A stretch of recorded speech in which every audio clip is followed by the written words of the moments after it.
Dear friends, मैं हूँ राजीव श्रीवास्तव और आप देख रहे हैं सीमा एजुटेक। जैसा कि आपको पता है कि इनकम टैक्स क्लासेस चल रही हैं और इनकम टैक्स में हमने बेसिक चीज़ें बताई कि क्या होता है इनकम टैक्स, डायरेक्ट टैक्स और इनका इनडायरेक्ट टैक्स। साथ में कि ये टैक्स किस पे लगता है ये चीज़ बात किया हुआ है। लेकिन पब्लिक डोमेन में एक चार्ट बुक अवेलेबल है पूजा कामदार जी का, उसको यूज करते हुए एज इट यूज करते हुए मैं आपको समझाना चाहूँगा इनकम टैक्स के बारे में। तो मैं ये यहाँ डिस्क्लेमर देना चाहता हूँ कि इस कंटेंट को कोई इस तरह कंडक्टेड या इंटरप्रेट कर नहीं किया गया है या किसी तरह से कुछ कंटेंट में कोई छेड़छाड़ नहीं की गई है। एज इट इज़ यूज कर रहे हैं हम, जो कि पब्लिक डोमेन में अवेलेबल है। तो किसी भी प्रकार के कॉपीराइट एक्ट इस पे एप्लीकेबल नहीं होगा।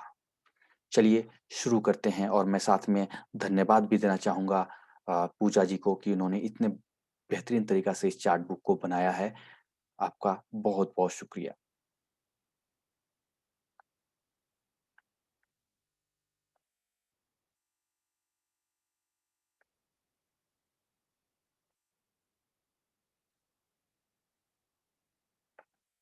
ये सारे टॉपिक्स यहाँ पे हम पढ़ेंगे। इंट्रोडक्शंस तो हमने बताया ही है, थोड़ा बहुत मैं इनके बुक्स को लेते हुए यूज करूँगा। सैलरी के बेसिक कंसेप्ट, चाहे हाउस प्रॉपर्टी के, PGBP, capital gain, income tax, agriculture income, residential status, clubbing, set of carry forward, return of income, deductions, advance tax, tax deducted source, exemption, ये सारा चीज़ हम आगे पढ़ने वाले हैं। तो चलिए इसको हम यहाँ शुरू करते हैं। क्या आपको विजिबल है? तो मैं थोड़ा इसके साइज को बढ़ाने की कोशिश करूँगा कि ताकि आपको और सही से दिख जाए। ज़ूम इन करता हूँ मैं इसमें। पहले इस पार्ट को करते हैं, ठीक है?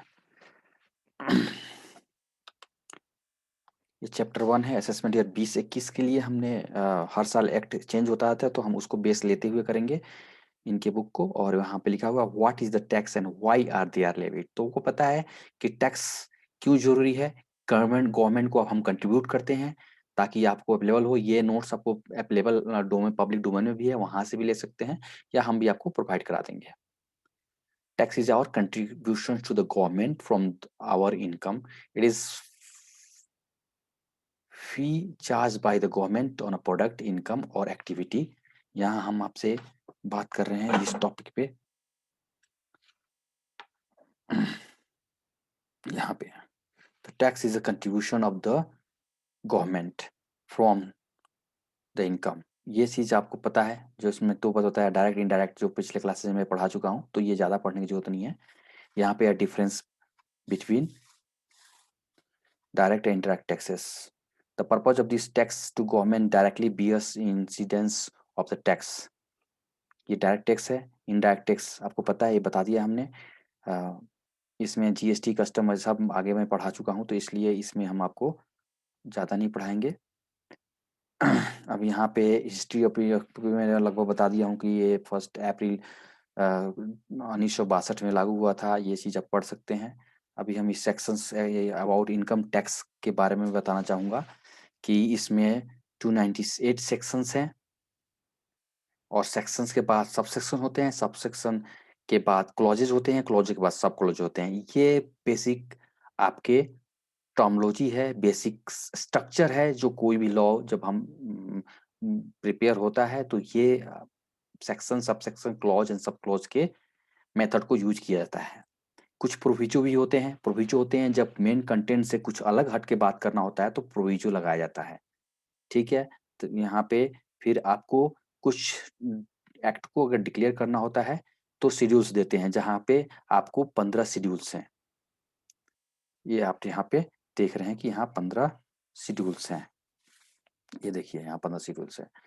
यहाँ आप देखिए प्रोविजो क्या है। Proviso is the section, subsection और clause spells out the exception. Exception की बात कर रहे हैं, यहाँ पे ध्यान दीजिए। Exception to the provisions content in the provision respective section, subsection and clauses, उसके लिए बात कर रहे हैं।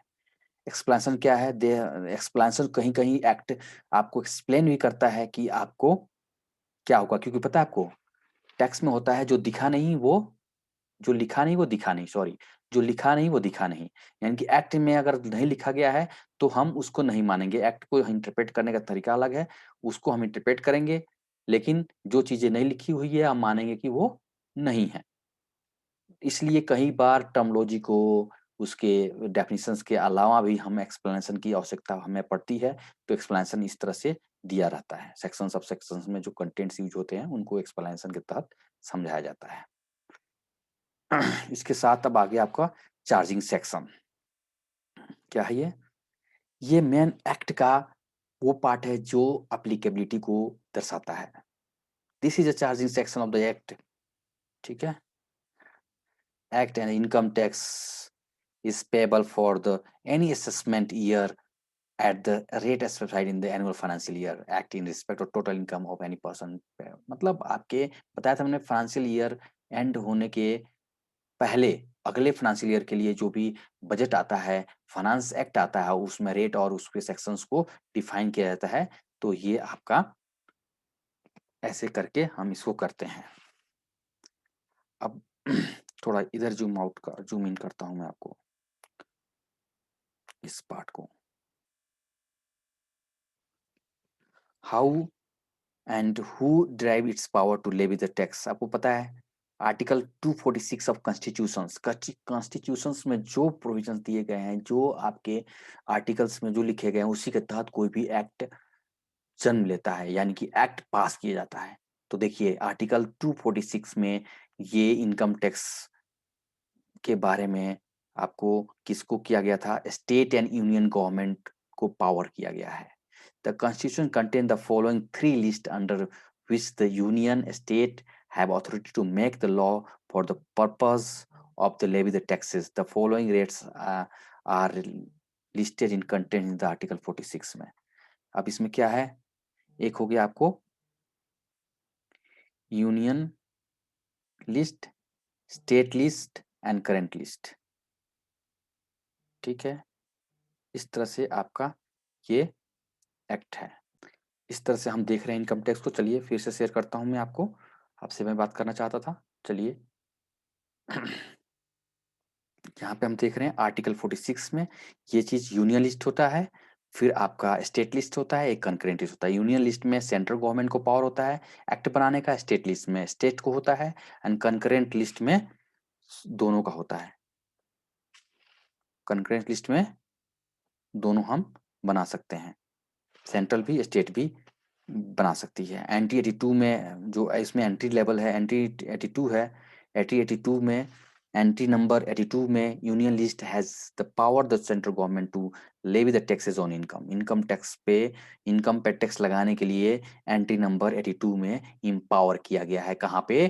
कॉन्स्टिट्यूशन ऑफ इंडिया, भारतीय संविधान में ये एंट्री नंबर 82 में इस चीज को किया गया है।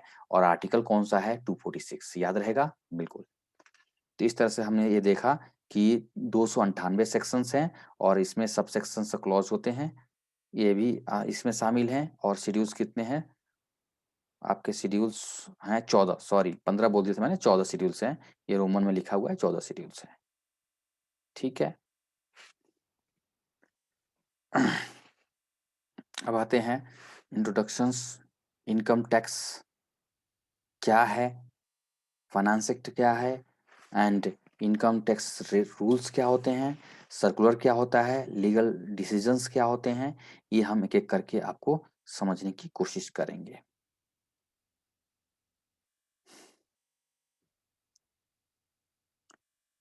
यहाँ पे हम देख रहे हैं इनकम टैक्स। तो आपको component of income tax laws में क्या आएंगे? एक तो इनकम टैक्स एक्ट होता है 1961, जो कि 1 अप्रैल से हुआ था, ये होता है। एक फाइनेंस एक्ट के पार्ट ए में budget speech given by the finance minister. आपको पता है हर साल फाइनेंस मिनिस्टर्स आपको बजट में बजट भाषण देते हैं। उस भाषण में आपके जो स्पीच होता है वो कंटेंट होता है पार्ट ए में। पार्ट बी में कंटेंट होता है डिटेल टैक्स प्रपोजल्स जो भी हैं। फर्स्ट पार्ट में क्या होता है? Finance minister content the propose policies of the government. A part में पॉलिसीज होते हैं, देखे पॉलिसीज होता है। और बी पार्ट में क्या होता है? फाइनेंस बिल अप्रूव्ड होता है। इसमें डिटेल प्रपोजल दिया जाता है कि क्या आपके एक्ट के स्वरूप होंगे, क्या चेंजेज होंगे। और जब बाद में जब ये एक्ट पे प्रेसिडेंट का जब सिग्नेचर हो जाता है तो वो ये एक्ट जो बिल होता है वो क्या बन जाता है? एक्ट बन जाता है। उसके पहले जब तक जब तक प्रेसिडेंट का जब तक उस पे सिग्नेचर नहीं होता है तब तक वो क्या होता है? बिल होता है, यानी कि फाइनेंस बिल बोलते हैं। जब उस पे साइन होता है तो फाइनेंस एक्ट हो जाता है। अब इनकम टैक्स रूल्स क्या हैं? कुछ एक्ट में ऐसे हैं कि आप सारे कुछ बता नहीं सकते हैं, समय और स्थिति, परिस्थिति के अनुसार ही हम उसको यूज़ करते हैं। तो वहाँ पे लिख दिया जाता है कि प्रेस्क्राइब्ड, एज़ प्रेस्क्राइब्ड, मतलब जैसे प्रेस्क्राइब किया जाएगा, जैसे सिचुएशन होगा, जैसे सीबीडी बताएगी, वैसे आपको कैलकुलेशन करना होगा। यानी कि बेसिकली रूल्स क्या हैं? फॉर्मूला है कि कैसे बनाया जाएगा, कैसे किया जाएगा। तो ये central board of direct taxes empowered है इस रूल्स को बनाने के लिए। तो इसके रूल्स के भी बुक्स होते हैं। जो भी हम कंप्यूटेशन करते हैं, जो भी इनकम टैक्स में जो भी हम चीज़ करते हैं, जैसे सैलरी के एचआरए आपको मिलता है, कैसे उसको करेंगे, क्या करेंगे, तो ये भी रूल्स में दिए रहते हैं। कैसे हम फॉर्म होंगे, कैसे फॉर्म का स्वरूप क्या होगा, ये रूल्स में आपको दिए जाते हैं। अब आता है सर्कुलर एंड नोटिफिकेशन। ये क्या है? सर्कुलर होता है जो आपको circular are list issued by the CBDT. CBDT मतलब central board of direct taxes, जो अपर बॉडी है हमारे इनकम टैक्स का, वो सर्कुलर इशू करती है at a certain problems and clarify the doubts regarding the scope and meaning of the provisions. कहीं provisions में आपको समझने में दिक्कत है, तो वो आपने स्टाफ्स को, यानी कि उनके इंटरनल असेसिंग ऑफिसर्स हों, उनको दिखने में समझने में प्रॉब्लम हो रही है, तो सर्कुलर इशू करती है। कौन करती है? CBDT. Circular not binding on the एसएसीज। एसएससी पे बाइंडिंग नहीं होता है, आप उसको चैलेंज कर सकते हैं। यानी कि सर्कुलर किस पे बाइंडिंग होता है? एसेसिंग ऑफिसर पे होता है। But they can take advantage of benefit circular. लेकिन अगर एडवांसेस आपको बेनिफिट मिल रहा है, एडवांटेज मिल रहा है, तो आप जरूर उसको लेना चाहेंगे। यानी कि एसएससी की अगर पक्ष में है तो एसएससी उसको यूज कर सकता है। अगर वो हार्डशिप है तो उसके अगेंस्ट में वो केस भी लॉन्च कर सकता है। नोटिफिकेशन क्या है? Notification issued by central government. देख रहे हैं, सर्कुलर कौन इशू करता है? सीबीडीटी। सर्कुलर कौन इशू करता है? सीबीडीटी। नोटिफिकेशन कौन इशू इशू करता है? Central government. किसके लिए? प्रोविजंस ऑफ एक्ट को समझने के लिए, या उसमें कोई चेंजेस होते हैं तो उसके साथ आपको ये होते हैं। और उसके बेस पे सीबीडीटी को इम्पावर होता है कि जो नोटिफिकेशन इशू हुआ है उसके बेस पे रूल्स को अमेंड करे, रूल्स को बनाए। लीगल डिसीजंस, केस लॉ क्या है? आप जब एक्ट पढ़ते हैं तो एक्ट में बहुत सारे लीगल एक्शंस भी हुए रहते हैं। बहुत सारे चाहे सुप्रीम कोर्ट हो, चाहे आपके स्टेट के कोर्ट हो, यानी कि हाई कोर्ट हो, तो वहां पे भी आपको लीगल डिसीजन दिए जाते हैं जो कि एक्ट में अपने यूज करने के लिए यूजफुल होता है। तो उसको बोलते हैं हम legal decision. The judicially hears the cases of disputes between एसएसीज and the department and gives the decision on the various issues. They are known as case laws and can be referred in future disputes. The law laid down by the Supreme Court is the law of land. अगर जो supreme court ने कोई decision दिया है, landmark decision है, तो वो law of land होता है। ठीक है? Decision made by the high court will apply to specific assets. अगर आपने सुप्रीम कोर्ट ने अगर कोई डिसीजन दिया है तो पूरे इंडिया पे लागू होगा, जब तक कि आपको एक्ट अमेंड करके उसको नलीफाई नहीं किया जाए, तब तक वो पूरे हिंदुस्तान पे लागू होगा। लेकिन अगर कोई स्टेट गवर्नमेंट, जैसे पर्टिकुलर दिल्ली का कोई हाई कोर्ट है तो दिल्ली में एप्लीकेबल होगा, राजस्थान का है तो राजस्थान का में अप्लाई होगा। तो वो स्टेट वाइज स्टेट वेरी करता है। अब आइए आगे देखते हैं। बहुत ही बेहतरीन इस नोट्स को बनाया गया है, जिसमें छोटे ही चार्ट में सारे कवर कर दिए गए हैं, तो ये बहुत बढ़िया है। The first schedule of finance act contains 4 parts and which specify the rate of taxes. Part 1 में क्या है?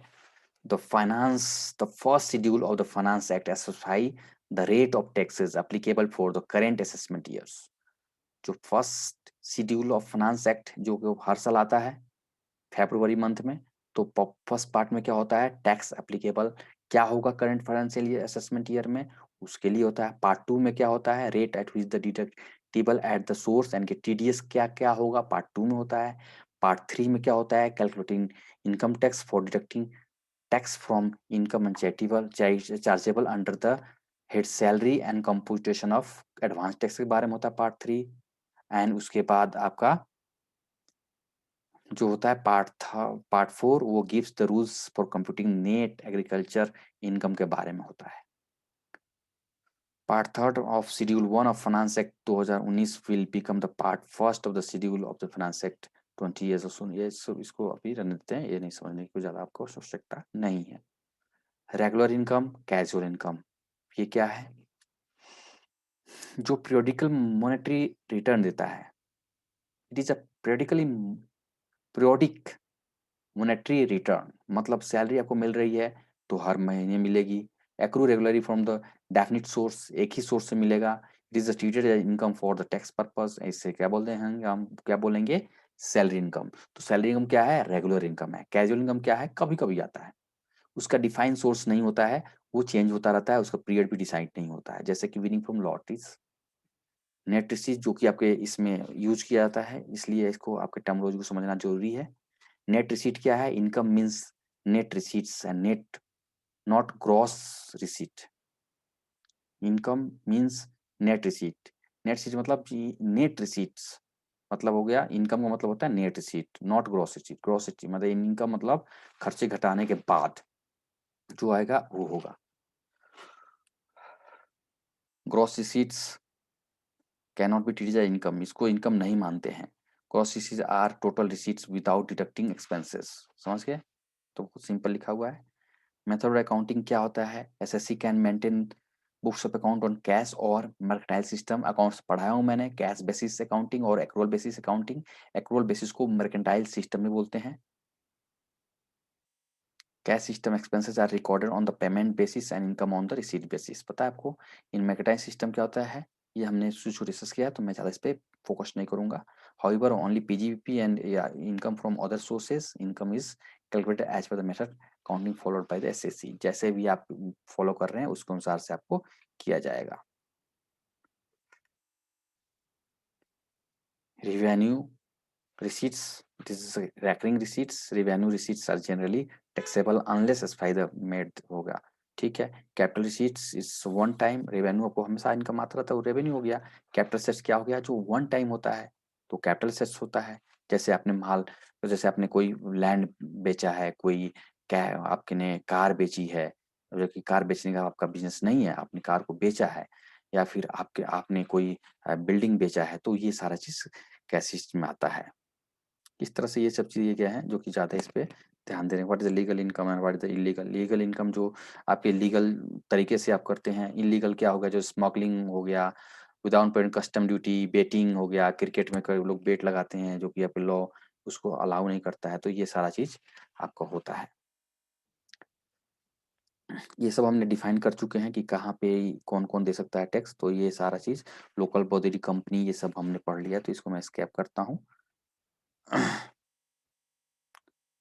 कुछ डेफिनेशंस हैं, ये ग्रॉस इनकम, असेसमेंट ईयर, ये थोड़ा इसमें कुछ कुछ टॉपिक्स को मैं आपको यहाँ पे कवर करना चाहूँगा।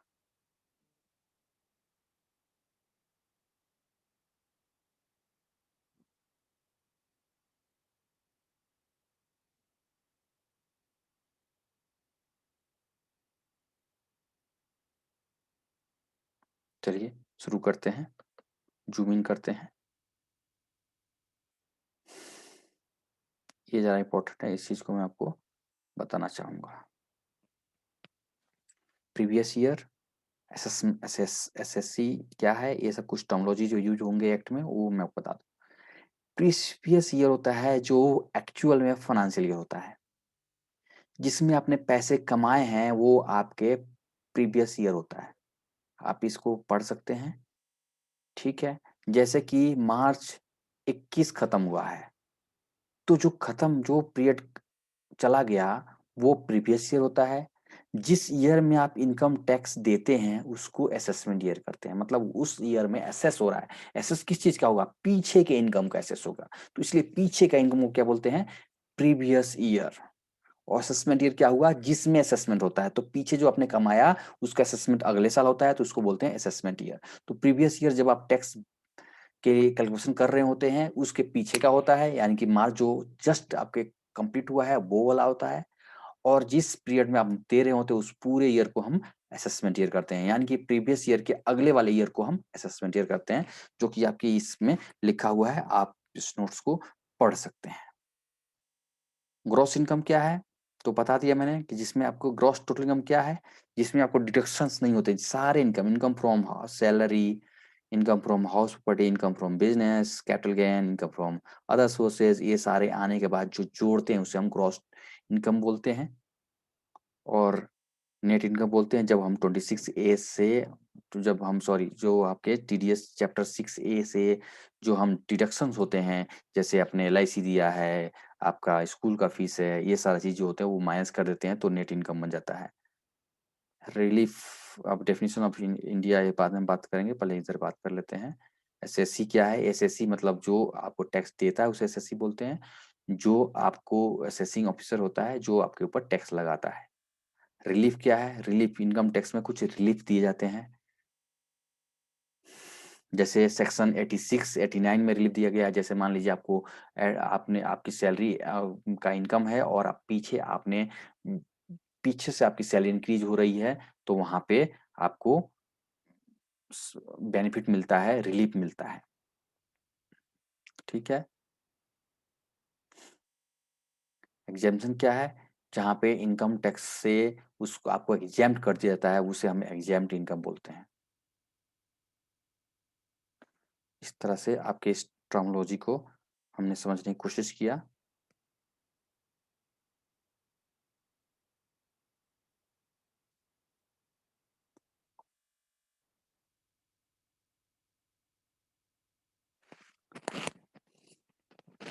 ये हम बाद में देखेंगे, जो आपके कैसे कैलकुलेट होता है टैक्सेस, ये सब हम बाद में देखेंगे, ये चेंज होते रहते हैं। अब हम शुरू करते हैं पहला चैप्टर बेसिक से। नेक्स्ट वीडियो में आप इस चीज़ को देख पाएंगे। इंट्रोडक्शंस में आपके कैलकुलेशन टैक्स थोड़ा सा हम आपको इसको समझाते हुए चले जाते हैं। ये इसके जो फिगर्स हैं वो चेंज हो सकते हैं।